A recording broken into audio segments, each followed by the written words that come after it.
next up, we have Colin Smith. Colin's the CEO of Gold Basin Resources, an advanced gold explorer, and also a member of Discovery Group that's focused on their large and underexplored gold project in Northwest Arizona. Colin will be sharing his experience both as a scientist, to love, and executive in recognizing the precursors to success and the red flags to look out for when investing in this advanced exploration space. He'll also give us some insight into the work that GXX has underway within about 6 minutes, is what he'll do. Thanks.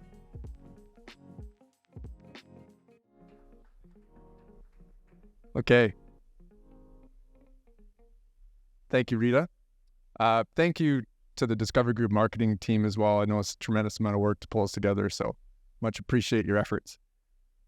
So indeed, I'll be talking about the advanced explorers. And ultimately, one of the things that we have the luxury of doing is leveraging historical investment. So typically, numerous previous operators have spent tens of millions of dollars, not on AV, but on drilling, geophysics, geochemistry. Ultimately, those are dollars we don't have to raise, we don't have to spend right away. We can just leverage those and ultimately add to them with our own financing, but ultimately it's a big asset to have. It de-risks the project. It allows us to allocate our money in more direct ways. We also have catalysts like resource estimates, economic studies. Those can drive value for shareholders in the market if they're favorably received. And last but not least, I think certainly in the case of Gold Basin and a lot of us advanced explorers, we still have the opportunity to make new discoveries. So that tangible value accretive upside is still present for a lot of us. Okay, precursors to success. What do you think? Okay. Jurisdiction is a big one. Okay, so you need to be able to explore your ground. Ultimately, you need to be able to permit the mine. So having a clear permitting timeline is a key thing. I'm just going to see the next one there.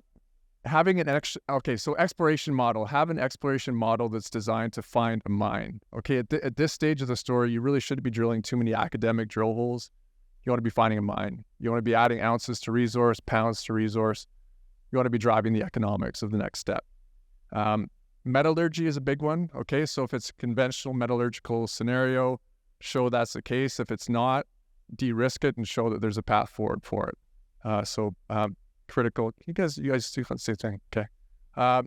Exit strategy. I mean, Chris will be speaking to this next. I think it's important for management at this stage of the game to have an idea of where you want the project to go. Do you want to develop it to the point where you're actually producing from the asset?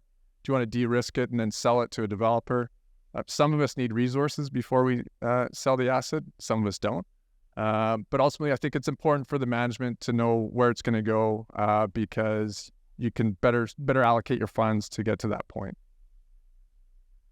Okay, so red flags. The first one's a big one. Do the deposit characteristics are the ill-fitting of the location? For example, if you have an asset that's neighboring to a producing mine, you can probably get away with a lower grade, maybe a deeper deposit, a lower tonnage, and it'll still be an attractive asset for that developer to take out.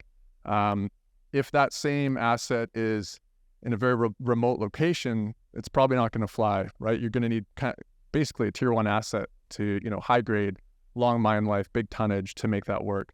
So, make sure you know where it is and the characteristics of the deposit and whether or not those line up. If there's a lack of a robust geological model, does the management and technical team know what they're looking for and how to find it?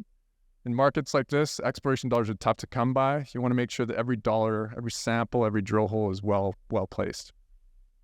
Community, indigenous, and permitting issues, any one of those, as we all know, can stop a project in its tracks. So you got to make sure that all those are in check. And it's not to say that challenging locations can't be overcome on this front, but certainly if all three of those are not in alignment, you're in tough shape.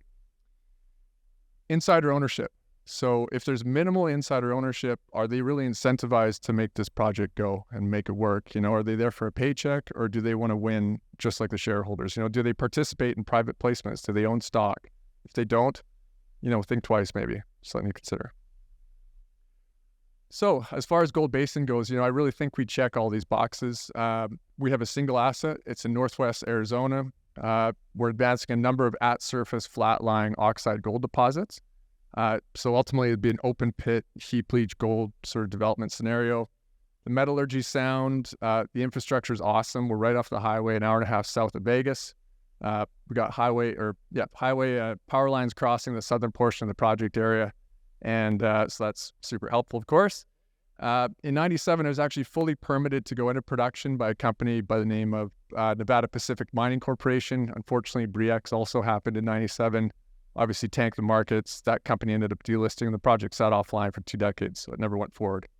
But ultimately, we have these sort of the nest egg resource zones that we're working towards. We also have 42 square kilometers of highly underexplored ground. Got a great geologist who's in the field every day. He lives 40 minutes from site. He can map all day and go home for dinner. Pretty awesome. And insider ownership is huge. We're about 20% fully diluted. We all participate in a big way in every private placement. My wife came in Q1, so I'm very incentivized to make this work. But it's, we're all big believers in the asset. So key drivers, we're working towards a maiden 43101 resource. With every drill program, we expand these deposits. We just want to drill more holes at this point. The potential for new discovery is very much intact at Gold Basin. We're de-risking things like metallurgy, water, permitting. It was permitted in 97, so it certainly bodes well for the next stage on that front. And, as far as I see it, it's really all the hallmarks of a low capex, high return, oxide gold project, and hopefully the next one to go into production in Arizona. So thank you very much for your time.